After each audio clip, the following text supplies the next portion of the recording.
안녕하십니까. 박간우 교수입니다. 오늘은 이 참고 규제로 여러분들에게 보다 근본적이고 우리 현실과 맞닿은 중요한 이야기를 좀 나누려고 합니다. 자, 우리 학과는요, 최초의 사회복지학과에서 사회복지상담학과로 학부죠. 거기서 다시 사회복지학과로 바뀌었고, 여기서 다시 우리는 나누어서 문화복지융합학과로 나뉘어갑니다. 왜 도대체 문화복지융합학과인가?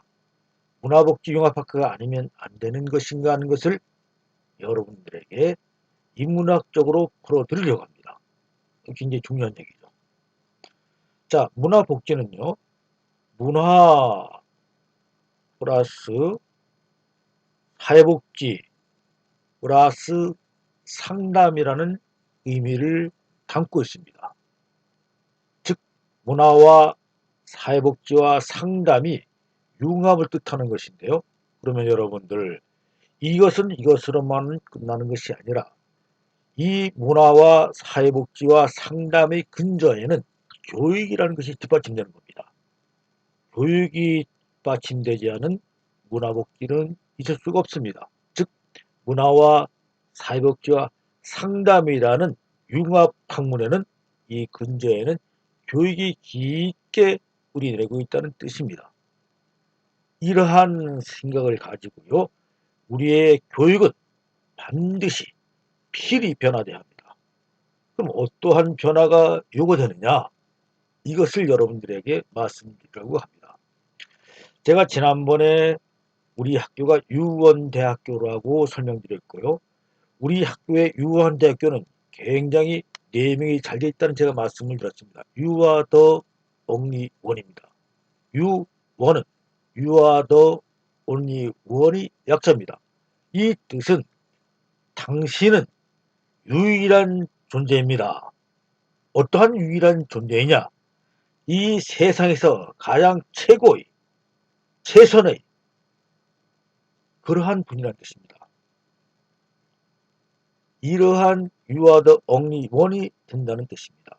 그러면 이것이 가능한가 한번 생각해 보시자고요. 오늘날 교육에 대해서 지금 제가 뒤에 설명드리겠습니다만은, 자, 한번 우리가 30명이라는 인원을 가지고요, 우리가 연병장에 나와서, 즉 운동장에 나와서 달리기 시합을 한다고 한번 생각해 봅시다. 자, 그러면 오늘날 달리기 시합은 한 트랙에 30명을 세워놓고 10분간 달리기를 시작한다고 하면은 이 땅에서 30명이 10분간을 달리기 시작합니다. 방향은 어떻게 되죠? 시계 반대 방향으로 10분간을 달립니다. 그러면은 달린 30명은 1등부터 30등까지 서열에 정해지죠. 누군가는 반드시 1등을 할 것인 거예요. 누군가는 어쩔 수 없이 꼴찌를 하는 사람이 분명히 나타납니다. 이것이 현재 우리 교육입니다. 그런데 그렇게 시합을 하지 말고요. 그렇게 하지 말고요. 우리가 운동장 가운데 학생들을 놓고요. 자, 지금부터 요당 하면 10분간을 달리는데 너희들이 원하는 방향으로 각자 달려라, 이렇게 한번 생각해 보시자고요. 자, 그러면 지금부터 요 땅에서 10분간 달리기 시작합니다.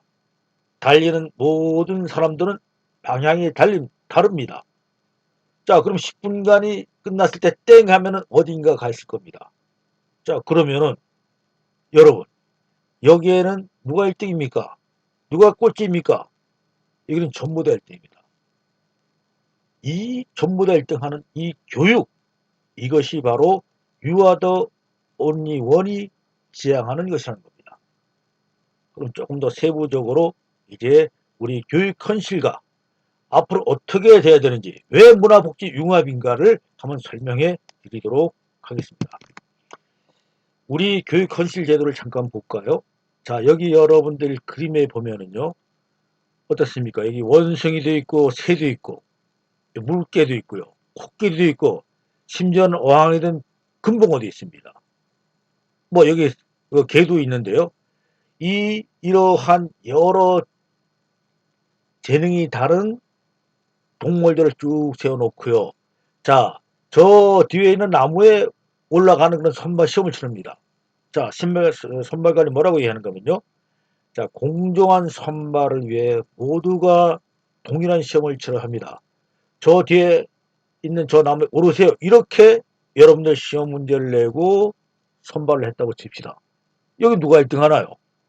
여기 원숭이 같은 거 잘 올라가겠죠? 새도 날아서 올라갈 수 있을 거고. 그런데 여기 코끼리 올라갈 수 있나요? 여기 금붕 올라갈 수 있습니까? 이것은 굉장히 불합리한 제도입니다. 그러나 이러한 재능이 다 각기 다른 오늘날 우리 현실에서는 이러한 선발을 공정하다고 하고 있다는 것입니다. 한번 사무 여러분들 가만히 생각해 보세요. 이것이 진정한 공정한 그런 선발 제도인가요? 이것은 우리 현실을 그대로 나타나주는 좋은 예의 그림입니다. 자, 그러면은 여기에 지금 우리 전체 지식 세계를 나타내는요. 이것은 우리 지식 세계를 나타내고 있는 그러한 모형입니다. 우리 지식 세계에는 어떤 것이 있는가 하면요. 수학이란 것이 존재하죠. 음악이라든가 악기라는 예술이 존재하는 겁니다. 즉 미술도 존재할 수 있고요. 또 우리가 노래를 하는 사람도 있을 것이고요. 체육을 하는 여러 체육 운동 경기도 있을 것이고요. 뭐 가면을 쓴 영국도 우리가 있을 것이고 우리 이 지식의 세계는 가장 각색의 다양한 지식 세계로 이루어져 있습니다. 그렇죠? 그래서 여러분 우리 학문은 넓고도 많죠. 우선 여러분들 국어, 한수, 자연, 음악, 미술, 체육 뭐 등등의 많은 과목들이 있는 겁니다. 지리도 있을 수 있고요. 화학도 있을 수 있고요. 물리도 있고요. 우리 지식 세계는 많은 것들을 포함돼서 한 세계를 이루고 있습니다. 그런데요. 자, 우리 인간은 어떻게 됐습니까? 사람은 각자 다른 장점을 가지고 있죠. 즉 재능이 다르다는 뜻입니다. 어떤 사람은 이렇게 운동을 잘하는 사람이 있는가 하면요. 어떤 사람은 음악적으로 천부적인 재능 가지는 사람이 있죠. 어떤 사람은 천체, 하늘을 보기를 좋아하고요. 여기에 재능 있는 사람이 있습니다. 또 어떤 사람은 현미경, 작은 분야를 다루는 과학자도 있을 수 있을 거고요. 미술가도 있을 것이고요. 연극을 추리하는 사람도 있을 것이고요. 사진사도 있을 것이고요. 이 사람들은 모두가 다른 장점과 재능을 가지고 태어나는 겁니다. 이건 여러분 인정하시죠? 여러분 한 사람 한 사람도 그렇습니다. 저 사람은 A라는 것을 좋아하는 반면에 내 친구는 B라는 것을 좋아하는 겁니다. 사람은 각자가 자기가 가지고 있는 재능을 갖고 태어나고 또 그것을 갖고 있다는 것입니다. 그런데 우리의 현재 전통적인 교육 제도를 한번 생각해 보시오. 자, 각기 다른 재능, 잠재력을 갖고 있죠. 요 나타낸 잠재력을 여기 아주 흠하게 그림 그려놨는데요. 잠재력을 갖고 있는 사람들을 이러한 학교라는 장한 틀 안에 멀리 떨어져서 울타리를 쳐 있는 학교 틀 안에 박스로 밀어넣습니다. 이 세상은 넓고 할 일도 많은데 요 작은 틀 안에 한정된 장소에 또 한정된 스승과 선생 있는 곳에 집어넣어놨다 하는 겁니다. 이것이 우리나라 전통적인 교육입니다. 그럼 이 전통적인 교육에서는 어떤 것이 이루어지고 있는가 한번 보시자고요. 자, 내가 좋아하는 것, 내 재능, 또 나의 어떠한 포부나 나의 장래희망 모든 것을 일단 접어두고 학교라는 틀 안으로 들어가는 것이죠. 이걸로 전부 다 밀어넣습니다. 어디로? 작은 공간 학교라는 곳으로 집어넣는 겁니다. 학교는 뭐 작은 박스나 다름없죠. 자, 그럼 이 전부 들어갈 때 어떻게 되느냐? 이렇게 되죠. 여 사회는 통통 비었고 우리 젊은이들, 특히 공부하는 학생들은 전부 다 이러는 학교 틀 안에 옹기종기 모여 있습니다. 그럼 이 안에서는 박스만 있나요? 여러분, 이 박스 안은 굉장히 삶이 복잡한 듯 보이지만은 개인의 독함은 없습니다. 공통적인 삶입니다. 여기서 무엇을 하는지 아세요? 여러분 빵 공장 보셨죠? 빵은요 똑같은 곳에다 앙꼬를 똑같이 넣어서 똑같은 기계에 넣어서 틀에서 만들어 찍으면 똑같은 모양으로 나옵니다. 즉 그러한 현상이 나타난다. 그런데 그럼 그런 현상만 다 나타나느냐? 박스냐 피라미드라는 것을 봐야 돼요. 우리 학교에서 그냥 공부만 가르치나 하면 그렇진 않죠. 학생들에게 공부를 가르치지만은 이 학생들을 분류합니다. 어떻게 분류하느냐? 이렇게 분류하는 겁니다. 너는 훌륭해. 너는 보통이야. 너는 별로야. 자, 훌륭하고 보통이고 별로인 것에 여러분들 우리 상대적 평가는 퍼센트를 주죠. 그런데 이 사람들은 자기 재능이나 또는 자기가 좋아하는 것 이거 전부 다 버리고 똑같은 것을 국산자 사 이런 것들을 공부했다 이겁니다. 그러니 같은 교수 밑에서 같은 선생에게서 학생들이 같은 교육만 받아와서 자기의 재능을 도외시한 훌륭하고 보통이고 별로인 평가를 받고 낙인을 지키게 된다는 것입니다. 이거 안 될 말이죠. 이 교육 방법은 지금부터 한 200일 전부터 우리 자본주의 시대가 도래되면서 오늘날 현대와 같은 학교가 생겼고요. 이 학교는 왜 어떤 목적으로 만들어졌느냐? 훌륭한 좋은 조건의 노동자를 양산하기 위해서입니다. 즉 자본주의 사회에 맞는 인간을 만들어내기 위해서 이렇게 꼭 사람이 빵기계에 들어서 빵처럼 되어 나오는 표준화된 인간을 만들기 위해서 이러한 교육제도가 생겼다는 겁니다. 이것이 오늘날 우리 교육제도가 갖는 그러한 단점인 것입니다. 자, 그럼 문화복지융합에 갔다. 문화복지학과, 문화복지융합은 목표는 뭐냐? 즉 지금까지 설명해왔던 이런 패러다임의 교육을 바꾸보자는 것입니다. 여기에 문화복지융합학과라는 것을 만들어지게 됐고 문화복지융합학과가 앞으로 세상을 바꾸려고 하는 것입니다. 어떻게 바꾸느냐? 이렇게 되는 겁니다. 자, 문화복지 목표는 이것은 아니다는 겁니다. 오늘날 교육제도가 하나의 박스 안에 틀에 집어넣어서 이걸 다시 피라미드화하는 것은 이건 옳지 않다고 보는 겁니다. 왜? 많은 재능이 이제는 각자의 기능이 죽어가는 그런 교육은 안 된다고 보는 것입니다.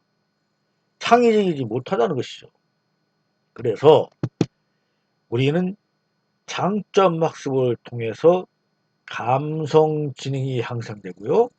성공적인 삶의 중요한 기반이 될 수 있는 교육을 하자는 겁니다. 이제 이것에 끌어내서 우리는 자기 각자가 가진 재능을 공부할 수 있도록 순환시키자는 겁니다. 자, 우리는 사회복지학과이지만은 우리가 문화활동을 또 배우게 되고요. 또 상담까지 해서 인간의 성숙된 일들을 이뤄나가는 이러한 일들로 순환시켜보자는 겁니다. 학교 하나에 머무르지 않겠다는 겁니다. 장점을 꺼져면해서 이 장점을 한 사람 한 사람 살려나가는 길로 나가보자는 것입니다.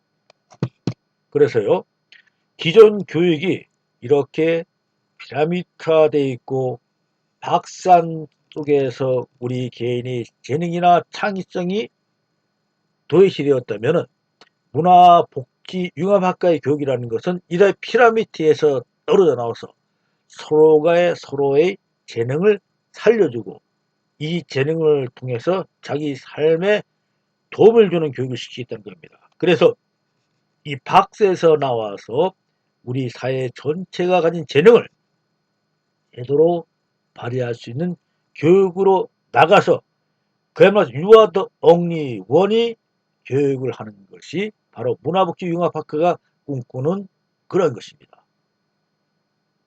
자, 우리가 문화복지융합학과를 만들 때 그냥 만든 것이 아니죠. 어느 철학적 기반 하에서 어떠한 목표를 가지고 어떻게 이끌어 나가느냐 하는 것에 대해서 만든 것입니다. 자, 이것은요, 앞으로 시간이 얼마나 걸린다는 것은 제가 장담할 수 없지만은 우리 현재 교육제도나 교육들은 반드시 제가 지금까지 설명해왔던 문화복지 융합적으로 교육이 바꿀 수밖에 없는 것이고요. 그렇게 바꿔 나가는 것이 옳은 길입니다.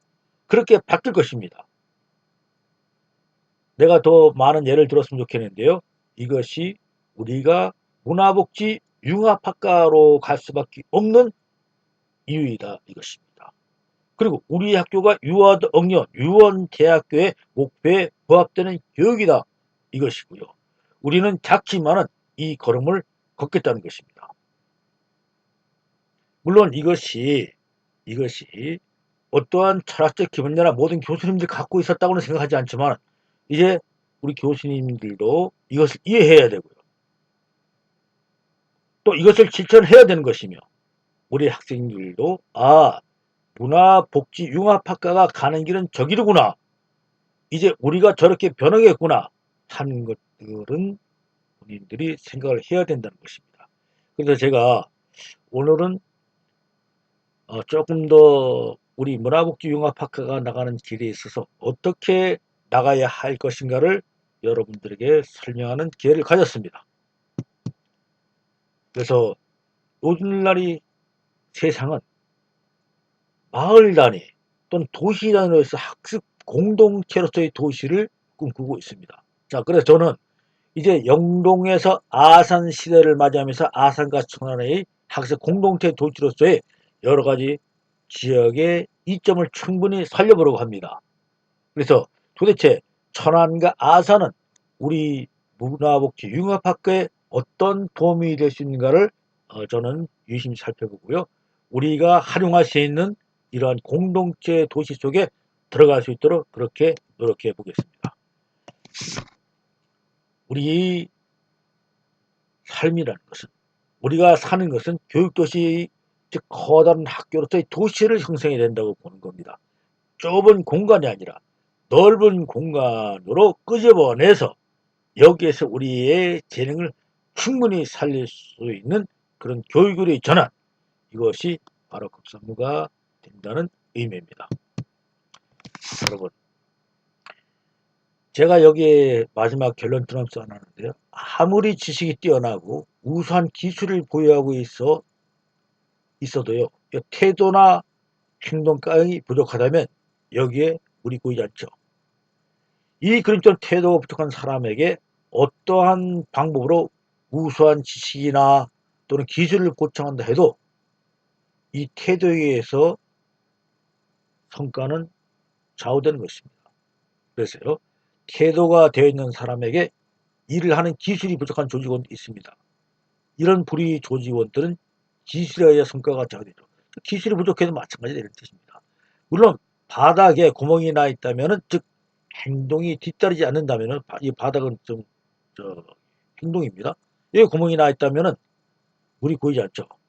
이러한 현상을 갖다 우리는 최소량의 법칙이라고 말합니다. 즉 우리는 지식도 기술도 태도도 행동도 전부 다 고루 갖추는 그러한 삶, 그러한 교육이 되어야 된다 하는 의미로 제가 이 말씀을 드린 겁니다. 최소량의 법칙이라는 것을 여러분 잘 우리 마음속에 깊이 두고요. 우리는 전인적인 그런 교육으로 나가야 한다는 것을 제가 깊이 강조해 드리는 것입니다. 자, 여러분 수고 많으셨고요. 이제 다음 교육 시간에 다시 여러분들 뵙도록 하겠습니다. 감사합니다.